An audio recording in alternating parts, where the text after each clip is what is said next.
Good morning, you guys. Welcome back. Hope you're all doing well. I'm the EFC. This is Blue Lions TV, and today, 3 big stories have already been broken. For the first one, we're going to discuss the big news this morning, and that's the fact that the Premier League fixture list for next season has officially been announced. I'm going to go through and give my thoughts and opinions behind some of the fixtures we've seen already, you guys, and to be honest, it's looking absolutely mad. For the second 2 stories, we're going to discuss Hakim Ziyech and his potential departure away from the club, and we're going to discuss one of the big reports today in regards to our interest in James Maddison from Leicester City. So you guys, I hope you enjoy. We've got a ton of things to break down, discuss today. So if you like today's video, if you like the content, if you like how I've been grinding it out for you guys, show us some love. You know what to do already. And before we get into things, let me get one quick plug out of the way first. Of course, if you have still not caught the new home season kit for next season, then what are you waiting for, you guys? Of course, I'm your plug, I'm your guy. In the description below, you'll find all the relevant affiliate links, and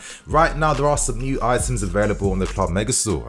Of course, with the times living in right now, we need to stay protected, and wearing a mask is very important and of great importance. So why not wear a mask in style? The club have released their very own one, and as I said, you'll find all that relevant information in the description below. Remember, if you click on my links, you get access to my discount code NINI10 to get a further 10% off your order. So yeah, I'm here to hook you guys up, and without wasting any more time, we start news by discussing the Premier League fixture list announcements. Now I'm going to let you guys know straight away, later today there is going to be a full deep dive into our entire fixture list for next season. I'll be giving my Prem predictions already, so stay tuned today. But of course, I wanted to talk about some of the interesting points from what we saw. I mean, as you guys can see on the screen beside me, we have 3 games against London teams, 3 London derbies, followed by games against Liverpool and Man City too. Wow, it's a very intense start to next season for me. Off the top of my head, one of the most intense starts to a Premier League season that I can remember.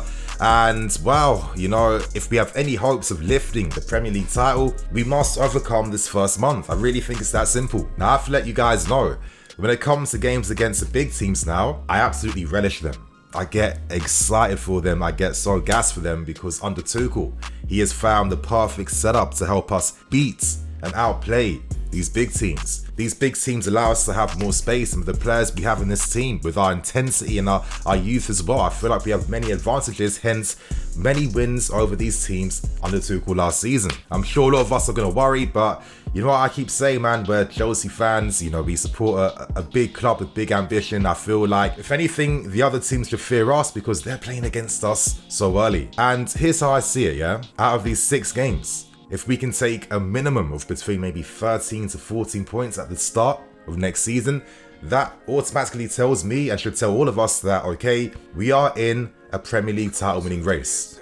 We are in it to win it. So for me, there must be one thing that's done right now. Now that we all know the fixture list, now that the club have seen our first 6 games, now is the time to get business done. Way in advance. Now is the time to get these signings sorted. Now is the time to get these guys ready so they have a pre-season to work under Thomas Tuchel. We saw last season some of the difficulties. We saw Kai Havertz needing a lot of games to have to acclimatise into the league. You know, he started the first game literally immediately after signing for us, when in fact he wasn't ready at that point in time. We saw Ziyech suffering as well during the start, and so for me, now is the time to get these big deals done. They will be key in helping us overcome the many obstacles we're going to have during the start of next season. And if we get them done, I guarantee to you guys that these teams will fear us for the start of next season. So I'm excited, you guys. As I said, there is going to be a full prediction video coming out later today, so stay tuned. Now we move on to the second story today, and you know, this story is kind of going to be like a part A and part B, so it's one of them ones where you have to stay right to the end. So now we're going to discuss the latest developments surrounding Hakim Ziyech, and you know, this actually came from Twitter account, WHU employee, West Ham employee. You know, he's known for, you know, some of the scoops he reveals. He's known for obviously having sources, and you know, from my experience on Twitter, you know, there's definitely a sector in Twitter that has unparalleled access to things that happen behind the scenes at clubs, that have access to players and things that people would never even dream about. But I know of some of these accounts, I know of some of these people, I know how some of these things are operating, and I get the vibe that this West Ham employee guy is one of those guys as well. But anyway, He reiterated the fact that Hakim Ziyech could be leaving next season, which is news that I've been hearing that's been simmering behind the scenes since near the end of last season. So I can add more context to this. If Ziyech does decide to leave, it won't be because he was necessarily kicked out. It will be up to the player's decision. If he feels like, okay, next season there won't be a system that's going to help get the best out of me and isn't going to help, fulfill my game, then for the sake of my career, it's only business. It's only fair that I go and I leave and, find something that's better suited towards me. And, if it happens like that, I get it.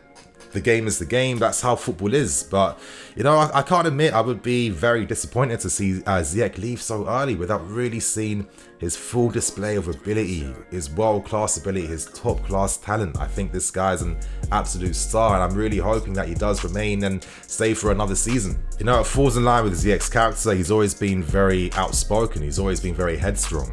Before he left Ajax, the reason why he even stayed there so long was that he was waiting for the right club to sign for, and of course, that was Ajax. When we were playing against him under Frank Lampard in our first season, there were many quotes coming out during the post-match, pre-match talk of the similarities between how Ajax and us played. So it made a ton of sense why Ziyech was inspired to sign for us and sign for Frank Lampard at the time. But of course, it wasn't to be the case. And one of the big differences now with how Ziyech is not being used in his best position is the fact that we now have the wing backs receiving balls out wide.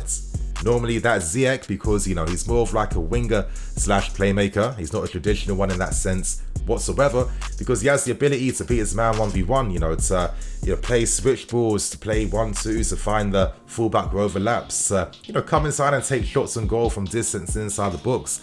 He needs to start out wide to have that freedom to do what he does best, and every time we've kind of seen him do that, we have seen what he's really about. So, for me, if Ziyech does decide to leave, this could really, really tell us that a three at the back system, in fact, will be one of the main systems throughout the entire season. And if that's the case, then Ziyech maybe won't play his best football, and maybe we'll have too much attacking players than what is actually needed. So, let's see what happens. I'm hoping he doesn't go to an AC Milan. I feel like a Juventus or a Bayern Munich or, top teams, he could definitely easily suit that style of play and play for them. And, this is what football is like. It's so frustrating. The injuries he suffered with. If he was fully fit throughout the season, if that Eredivisie season was not cancelled, literally, right at the start of January, February, he'd be in a much better place physically, and we'd be seeing a lot more from him. I know for a fact he's very popular with the squad behind the scenes. Let's hope that for me, I'm going to say this, you guys, I'm hoping that he gets more time so we can really see what he's about for next season. So right now, we end things with another big story, and the final story, and that is news surrounding interest in James Maddison. Now, reports have been coming out today.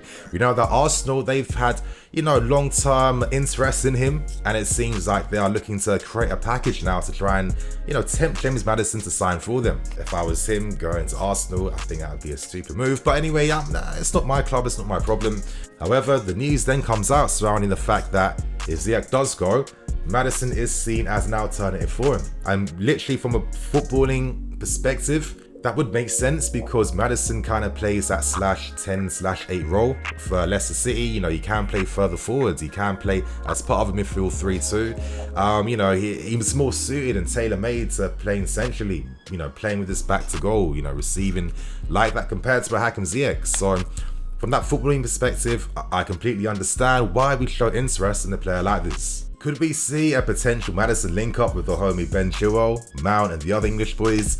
Who knows, you guys? This wouldn't surprise me. However, I'm going to give you guys my thoughts and opinions on this. And, for me, we have to remember that the main focus is on signing 2-3 top players to improve the team. But if players decide to leave, if opportunities or offers come for them that are too good to turn down, then I'd expect us to dip into the market to, of course, replace the players that decided to leave us. For me, though, if Ziyech does decide to leave, it implies that we are going to be sticking predominantly with a three at the back system. And already, when you use a three at the back system, you take away an attacking spot to add to a defensive spot. So it would be necessarily need to sign Ziyech if he feels like he'll get less game time and won't play in his best role, and replace him for Madison, who potentially could be in a similar situation, not getting the same game time. I mean, I'm not too sure. I don't really see the sense behind that. For those 3 attacking spots, you're more likely to turn to your Havertzes, your Mounts, your Werners, your Hudsons, your Pulisic's, you know, your striker up front as well. So I do feel like, you know, would there really be much need or use for him? I'm not too sure. And I want to remind you guys of something that I revealed to you in a previous video, and that involves Tino Anjorin. And you know, reality is Tuchel likes him, he's been impressed, and I heard positive things behind the scenes in regards to Tuchel, you know, talking to Anjorin, and the impression I was getting from what I was hearing was that, you know, Anjorin could have a greater role for next season, and on that basis it makes a ton of sense. You know, Anjorin is one of those guys that can play in a 3 and can play further forwards really, really well. You know, his physicality is out this world, his skill, his ability, his shooting prowess. This guy's a goal scorer. And of course, he's worked for basically half a season under Tuchel, so he understands the system and what Tuchel expects from him.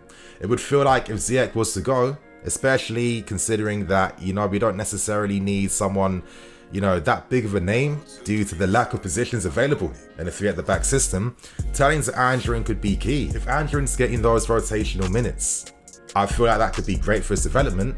And of course, we have strength and reinforcement in that area for absolutely nothing. Of course, you know, with this game, with this sport, things can still change. Who knows if Anjorin decides himself, you know what, I prefer to get game time week in, week out elsewhere. That could be a possibility, but what I'm telling you is from what I've heard from right now over the past, like, what, 2 weeks, you know, Tuchel has given confidence to Anjorin for next season. I guarantee though, I'll see or read or hear the same arguments about, you know, if we want to win the Premier League, we need to turn towards experience, we need to have a strong squad, etc, etc, etc. You know, disregarding the fact that, you know, squads like that will cost a ton of money. We've been in situations, as we're seeing to this day, where you've signed a Drinkwater, for example, for nearly 40 million. He's on over 100k per week, like 120 per week. And you can't get rid of him, he's still on the books, and he did absolutely nothing. I feel like we can't make those same mistakes again, and you know, let's not act like, you know, our quality from our academy level is not incredible. I'm sure people didn't have any hopes in Gilmour before Lampard gave him an opportunity, and Tuchel's been using him too, and as we've seen, you know, he's been an excellent deputy for the team, and he proved that he is able to play at this level, not in the Premier League, but at this level, at a top 4 level. So this is why you need to give opportunities, and let's not forget too, Tuchel will look at players during pre-season. Ruben could still get opportunities as well to be part of the team. So for me, I think Madison would be absolute overkill, but that's only my opinion. You guys in the comments below, give yours. Would you like to see Madison replace Ziyech for next season? So right now, I'm going to end things. Thank you for watching. I'm NiniFC. This is Blue Lines TV. I'll see you guys later today with some more content. Cool.